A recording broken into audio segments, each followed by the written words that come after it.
Bayangin ada tempat di Indonesia yang terkenal bukan karena sejarah kepahlawanan, bukan karena keindahan alamnya, tapi karena ritual seks.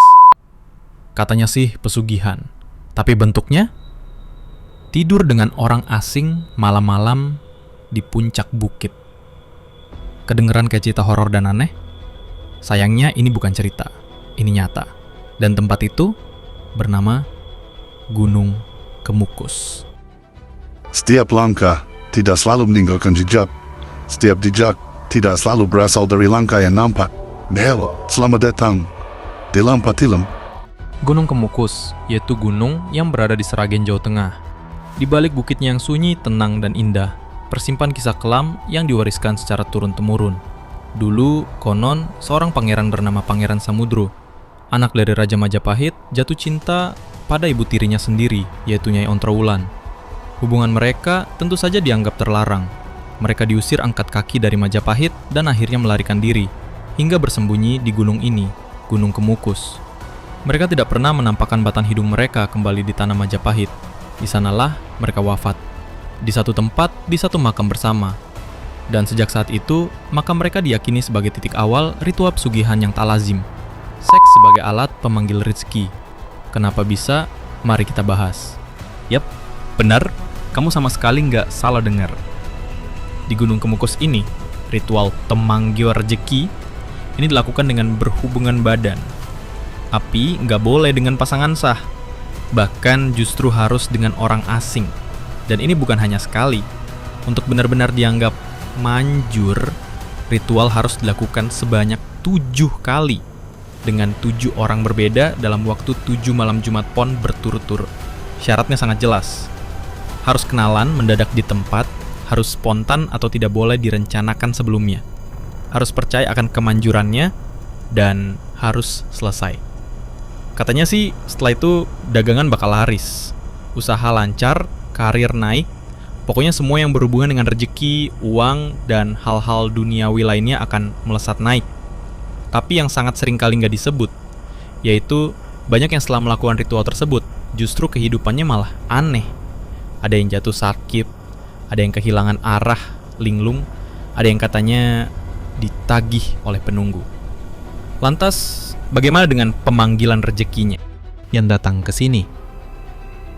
Beragam dan campur aduk, dari berbagai macam latar belakang. Dari ibu-ibu yang punya usaha warung kecil sampai dengan laki-laki berdasi. Dari sopir truk sampai wanita dari kota besar. Motivasinya ternyata juga beda-beda. Ada yang benar-benar terdesak kebutuhan ekonomi yang mungkin menyulitkan. Ada yang karena ingin kaya dengan cepat dan instan. Ada juga yang hanya sekadar ikut-ikutan. Tapi, biar begitu, tujuan mereka mengarah pada satu tujuan, yaitu kekayaan. Yap, di tengah masyarakat kita yang tumbuh dengan kesenjangan ekonomi yang tidak merata, iming-iming kaya raya secara instan tentu saja menjadi hal yang menggiurkan. Asal percaya aja, kata mereka. Maka efeknya nanti pasti akan terasa.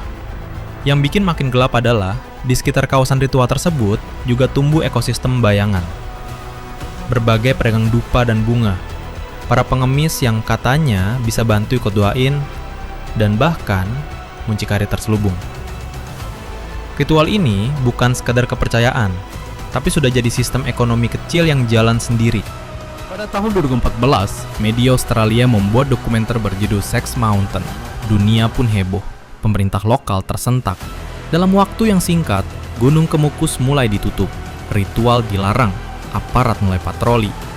Tapi, larangan adalah perintah. Larangan justru bikin nama Kemukus menjadi makin populer. Orang-orang yang sebelumnya nggak tahu, jadi cari tahu. Yang penasaran, jadi makin penasaran. Orang-orang yang sebelumnya memusingkan permasalahan ekonomi, seakan mereka telah menemukan pencerahan baru.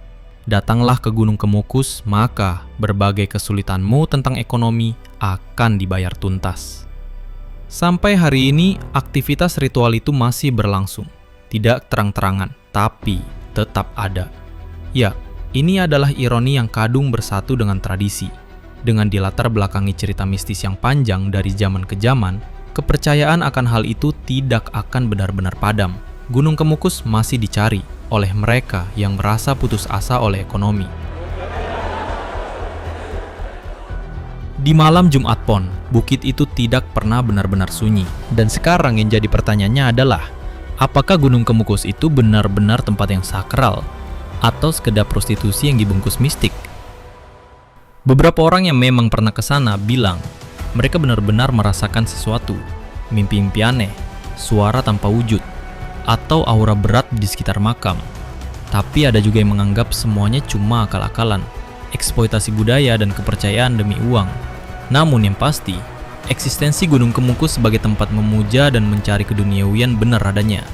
Entah benar atau tidak, tempat ini telah berubah jadi cermin sisi gelap masyarakat, keputusasaan dicampur harapan, mitos dicampur nafsu.